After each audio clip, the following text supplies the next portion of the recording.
I am the Tofu Golem. Please enjoy the video. You start by confirming the card value and code. This prevents surprises during exchange. Once done, make sure you have a government photo ID and the original receipt or email proof if asked. Next, pick where to convert the card, an in-store buyback, an online exchange service, or a physical kiosk, because fees and payout speed vary. You want the fastest route with acceptable fees. Check limits and any required account sign-up before moving to the transaction steps. You then enter the card number and any PIN carefully. Small typos will cause rejection. After verification, select how you want paid: bank transfer, PayPal, store credit, or mailed check, and note processing times and fees so you know the net dollar you'll receive.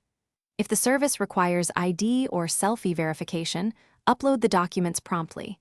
Delays often come from mismatched names or blurry photos. Keep screenshots of confirmations because they speed up any later dispute or support request. Finish by confirming the transaction reference number and saving the receipt or confirmation email. You'll need it if anything goes wrong. Then monitor your chosen payout channel for the agreed funds or store credit.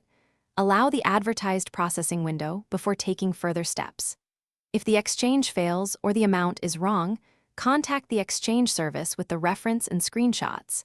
If they don't resolve it, escalate to your payment provider or the gift card issuer. A common fix is resending ID or a clearer photo to clear verification holds.